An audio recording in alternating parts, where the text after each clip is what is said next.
이재명 대통령의 중도 보수 피봇이 정말 탁월한 선택인 것 같아요. 지금 그렇지. 거기가 공간이 완전 비어 있습니다. 지금. 예, 공간이 완전히 비어 있다. 중도 보수가 이럴 그런 때 의미에서, 권력을 가진 데다가 그쵸. 합리적인 어떤 중도의 어떤 방향성을 제시하면서 거기서 갈 길을 잃은 지금 계엄에는 반대하면서도 중도 보수의 노선을 걷고 있는 그런 분들에게 마음을 얻는. 그러니까 지금 지지율이 61% 나오잖아요. 네. 그 민주당 지지율 한 40% 나오고요. 오늘 저기 그렇게 짜기로 소문난 리얼미터도 어허. 상승세로 또 나왔어요. 올라왔습니까? 56% 나왔어요. 네. 그러니까 지금 민주당 지지율과 이재명 대통령 지지도가 20% 차이가 납니다. 네. 그 20%가 사실 뉴 이재명이라고 할 수 있는 네. 이제 중도 중도라고 말하면 그냥 무당파, 평소에 어느 당을 지지하지 않는 분들이 20%나 지금 새로 편입을 시킨 거거든요. 네. 저는 이게 엄청 중요한 그거라고 생각합니다. 이 보수를 누구보다도 잘 아는 사람이 바로 이재명 대통령인데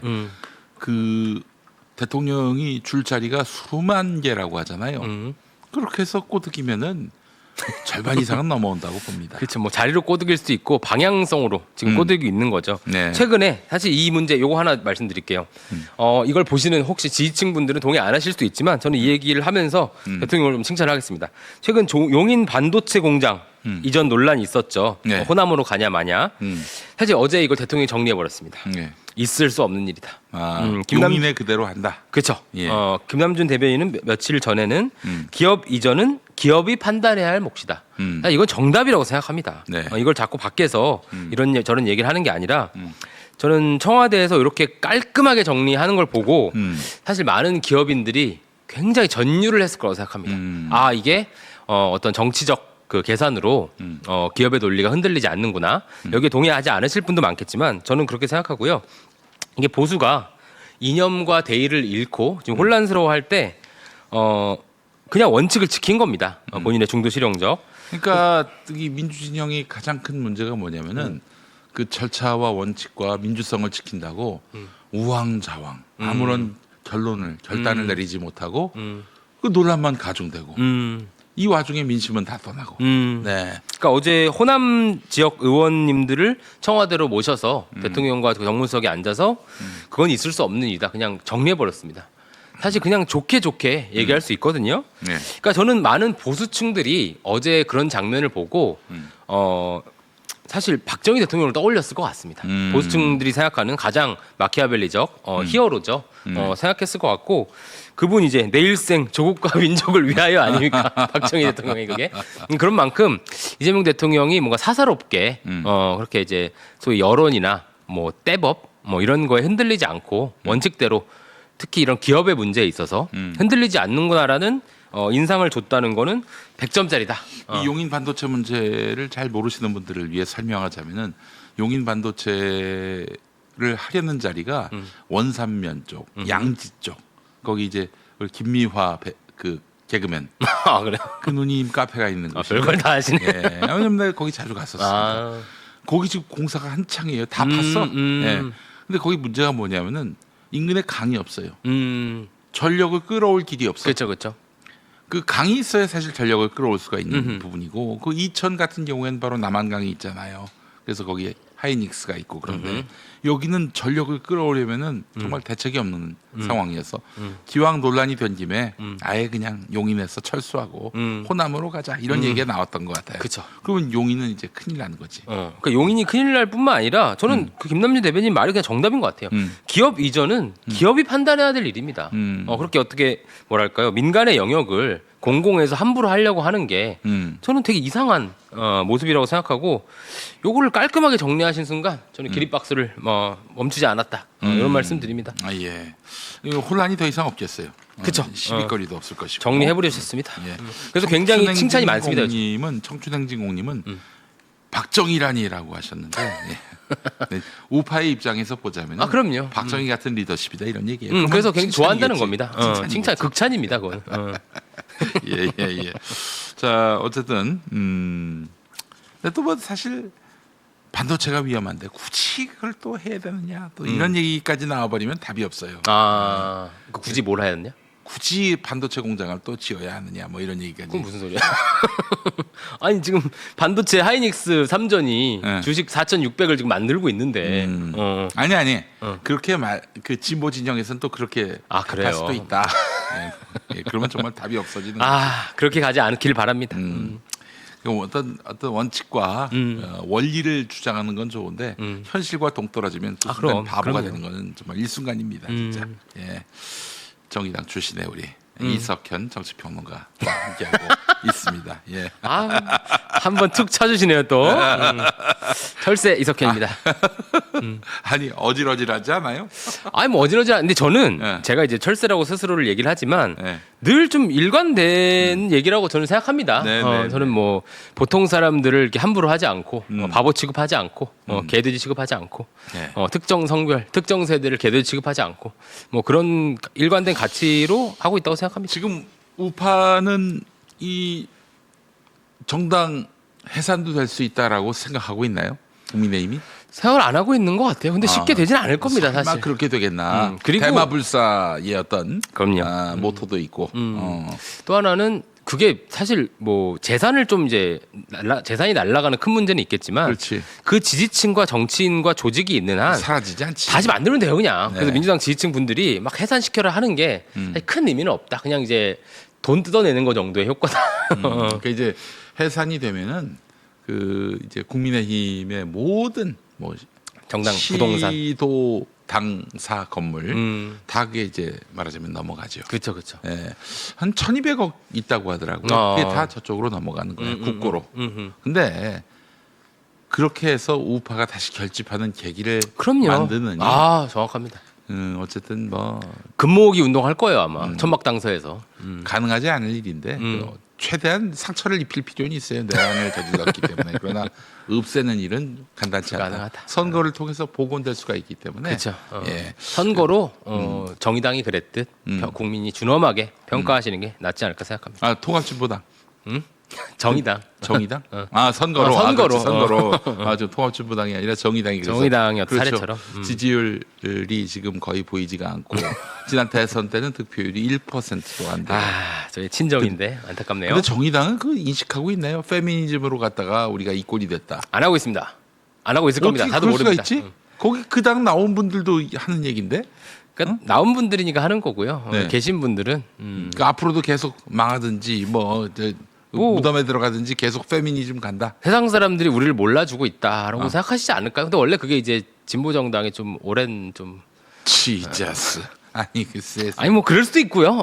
제가 뭐 판단하진 않겠습니다. 어쨌든 그 아주 완전히 가루가 될 때까지 그 지지율이 거의 잡히지 않을 때까지 계속 이대로 간다. 아니, 그 그러니까 소신은 도대체 아니 국민들의 표를 얻어서 그 생존하는 정당에서 어떻게 그런 발상을 할 수가 있을까요?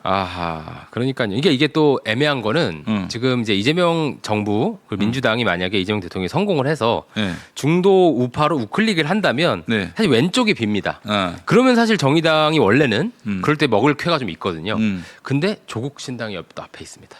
더 이제 좌파적인 정당을 추구한다는. 신당이 뭐 이렇게 진보적이라는 생각은 들지 근데 않습니다. 본인들은 그게 추구를 할 거고요. 네. 사회권 대개혁 뭐 이런 거 얘기하시는 거는 좀 정의당이 그것과 좀 비슷하거든요. 그리고 정의당 출신분도 많이 가 있습니다. 제가 알기로. 그래서 그런 쪽으로 갈 거기 때문에 그 공간도 사실 정의당이 먹기에 좀 애매한 공간이 되어 있다. 야, 그 이제 좌우 다 지금 공터가 됐습니다. 그렇죠. 공터가 됐어요. 네, 맞습니다. 알겠습니다.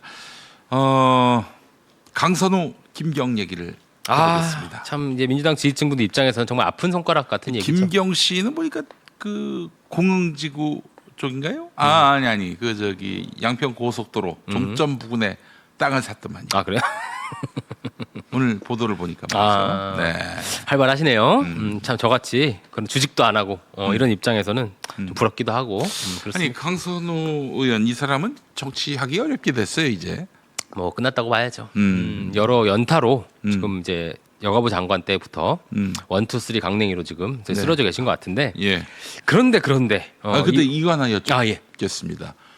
김병기 의원은 왜 녹음했을까? 그리고 이 국면에서 그 녹취는 어떻게 누가 세상에 드러냈을까? 그러니까 그게 이제 여러 음모론들이 좀 있었는데 사실 김병기 의원은 김병기 의원이 깠다라는 썰도 있는데 처음에 있었죠. 근데 그게 김병기 의원은 그게 말하자면은 나 건드리면은 나하고 연관된 의원들 다 말하자면 재미없다. 그러니까 나 건들지 마라. 이 차원에서 깠다는 썰. 처음에 그 썰이 좀 대두됐는데 음모론. 네. 나중에 보니까 보좌진들이 뭐 깐 것 같습니다. 저는 보좌진들. 그래서 그거는 또 기각된 것 같아요. 그렇다면은 강선우 의원은 김병기 의원과 보좌진 사이의 갈등 속에서 의문의 일패를 당한 경우가 되겠네요. 갑자기. 네.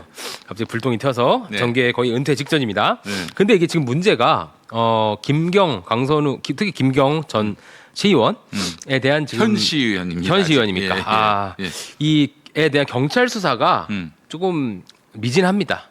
지금 지난해 고발장이 접수가 됐는데 이제 사건 배당이나 기초 조사를 이유로 출국 금지를 미뤘습니다. 네. 결국 신병 확보에 실패했고요. 김경시 의원은 30일 미국으로 출국했습니다. 네. 이 난리통에 네. CES를 즐겼다. 천공 스승님과 만나서 하이파이브를 했지. 천공 스님 CES 나타나는 거 아세요? 아 그래요? 그래서 거기 왜 나타나 뭐 근데 이겁니다. 이 사실은 3대 특검이 가동되는 동안에 천공을 불렀다는 소식도 없어요. 이 사람은 와, 뭐 건수가 없는 그냥 건수가 없다. 장사를 하신 거죠. 그 명성만 높아졌으니 그쵸. 그 지난 정부 때 재미를 많이 봤을 텐데 보셨겠죠. 근데 실상은 책임질 일은 안 했다. 아. 야, 어떻게 이런 절묘합니다. 이런 서사가 가능한지 건진 법사님 막 모르겠어요. 조사받고 있는 와중에 네. 천공승은 유유히 CES에서 신문물을 즐기셨다. 아무튼 예. CES 김경시 의원이 가서 네. 이제 텔레그램 탈퇴와 가입을 반복했다. 그래서 증거인멸 좀 논란이 있습니다. 아, 너무 얄팍합니다. 왜 이 국면에서 그런 근데 그건, 오얏나무 아래에서 갓근도 고치지 말라고 하는데 그거는 뭐 대놓고 예. 지금 삭제한 거죠. 근데 경찰이 이거를 수사를 빨리 했어야 되죠. 그치. 그래서 이 논란이 되는 거고 저는 이런 경찰의 부실, 늑장 수사 논란이 커지면 저는 검찰 개혁의 대의에 굉장히 타격이 된다고 생각합니다. 사실 이게 경찰한테 맡길 수 있다는 신뢰를 줘야 되거든요. 네. 근데 이게 권력 눈치를 보는 경찰이다. 이렇게 논란이 되면 검찰 개혁에 타격이 될 수 있고 최근에 이런 얘기도 있어. 이게 왜냐하면 검찰 개혁이 정말 어렵고 예민한 문제인데요. 최근에 그 주진우 기자님이 또 오늘 그쪽 분들 얘기 좀 많이 하게 되네요. 민정수석실 관련 공문서라면서 지금 검찰 개혁을 민정수석실이 시간 끌게 하고 있다. 독소 조항이 있다. 이렇게 얘기를 하시더라고요. 네. 근데 저는 그걸 보면서 좀 이상한 것은 저는 그 문건의 출처가 어딘지 좀 궁금합니다. 이게 보면은 주 기자님 명확히 안 밝히셨어요. 근데 지금 많은 유튜버 분들은 이게 민정수석실 출처 문건이라고 주장을 하는 것 같습니다. 막 그런 다른 영상들을 보면. 근데 이 보고서를 보면요. 검토 배경, 민정수석 의견, 문제점 이런 식의 보고서입니다. 자기네 민정수석실이 의견을 스스로 까는 이런 문건을 만들 리는 없거든요. 아, 예. 그래서 만약 이게 민정수석실 내부 문건이었으면 그분 잘립니다. 작성자. 근데 그럼요. 이거 아닐 것 같아요. 제가 봤을 때는. 네. 그래서 이게 내 물 밑에서 지금 제가 그냥 이제 감히 그냥 소설을 쓰자면 검경의 어떤 치열한 논리전이 있는 것 같아요. 그럼 경찰? 이 가능성이 있죠. 소설입니다. 근데 그거를 이제 주진우 기자님이 혹여 가져와서 읽으셨을 수도 있다. 근데 저는 이제 이런 생각을 말씀드리려고 그러는 거예요. 이걸 보는 많은 분들께서 우리 얼마 전까지만 해도 그 대표적인 검찰 빨대로 알려진 주진우인데 모릅니다. 저는 뭐 소설입니다. 그런데 저는 이 지지층 분들한테 드리고 싶은 말씀이 이게 자꾸 내부를 가르면 안 됩니다. 이게 누구도 수박이고 민정수석도 수박이고 정성호 법무장관도 수박이고 우상호 수석도 수박이고 이게 다 이재명 대통령이 선택한 사람들입니다. 이재명 대통령이 이런 민정수석, 법무부 장관, 정무수석 하나 컨트롤 못하는 사람으로 만드시는 거예요. 그렇게 욕을 하시면 저는 그런 분은 아니라고 생각합니다. 너무 안타까운 게 말이죠. 우리가 그런 식으로라도 하지 않으면 안 되는 그런 국면들이 있었어요. 대표적으로 문재인 정부 때, 그랬지 않습니까? 비서실장이 문제가 있다, 국무총리가 문제가 있다, 이런 식으로 또 검찰총장이 문제가 있다. 근데 다 보면은 문재인 이 양반이 임명한 사람들인데, 근데 그렇게 해서라도 말하자면은 반개혁의 어떤 이 질주를 멈춰 세울 수 있는 길이 그거밖에 없기 때문에 그래서 할 수 없이 문 대통령이 임명한 사람이지만 그렇게 비난을 했던 그런 아니, 그러니까 안타까운 근데 일이 있었죠. 그 네. 아마 이재명 대통령의 그랩은 훨씬 더 강할 거라고 저는 생각하고요. 이게 왜 그러냐면요. 이렇게 되면 대통령 입장에서는 자꾸 팔다리를 잘리는 느낌입니다. 자신이 이제 수석처럼 이렇게 네. 부리는 사람들을 자꾸 이 사람 수박이다, 뭐 어쩌다 저쩌다 얘기하는 게 대통령한테 별 도움이 안 되고요. 또 하나는 민정수석이라는 자리가 이렇게 소위 이제 검찰 뿌락치 할 수 있는 자리가 아닙니다. 이게 예전 복심 중에 복심이에요, 민정수석은. 이재명 대통령이 그런 자리를 그냥 아무나 임명하지 않았을 것 같고요. 네. 예전에 참여정부 때 민정수석 누구였습니까? 문재인, 전해철, 이호철, 소위 삼철의 두 명이나 소위 삼철이라고 부르죠. 네. 여기에 이제 양정철 비서관까지 포함되는데 그 중에 두 분이나 민정수석을 하셨고요. 박근혜 대통령 때 누구였습니까? 우병우. 우병우가 있었고요. 네. 문재인 대통령 때 조국 장관. 민정수석이 그런 자리입니다. 이재명 대통령이 그걸 모르고 그냥 아무나 임명하시지 않으셨다고 생각하고요. 이재명 대통령이 지지자라면 이렇게 누구 수박이다라고 하는 게 아니라 그냥 이런 정책으로 가자라고 얘기하시는 게 더 나을 것 같아요. 왜 수박이라고 하기보다는 비판을 했으면 좋겠어요. 그렇죠. 논리적으로 비판을 그렇죠. 하면 좋겠어요. 맞아요. 그 비판도 하지 말라 이 얘기는 아니잖아요. 아니죠. 네. 하시면 됩니다, 그거. 네. 근데 이게 막 너의 어떤 그 저희를 묻고 너의 출신을 묻고 너는 그 사람을 비판 안 했기 때문에 혹은 비판했기 때문에 너는 그쵸. 저쪽 편이야. 그쵸. 이렇게 얘기하는 것은 그럼 이제 욕을 부적절하다. 김용민 PD나 저나 늘 받죠. 너는 누구의 편이냐는 질문은 사실 이 정치에 관련된 모든 사람들이 저는 겪는 누구의 트라우마입니다. 편이냐 말씀드리겠습니다. 윤석열한테 정권이 넘어가서 국민들 피눈물 흘리는 그런 일은 두 번 다시 없도록 하자 편입니다. 그거예요. 훌륭합니다. 그렇기 때문에 중도 전략도 우리가 받아들일 것은 파격적으로 받아들이자. 그리고 우리 안에 페미니즘 이거 제대로 이 뭐 선긋자 그것도 그렇고 이석현이를 출연시키는 것도 다 그 맥락. 감사합니다. 그런 큰 뜻이 있었군요. 어쨌든 이재명 대통령께서도 저는 이런 김용민 태도, PD님 같은 분들의 태도를 가장 좋아하실 거라고 생각합니다.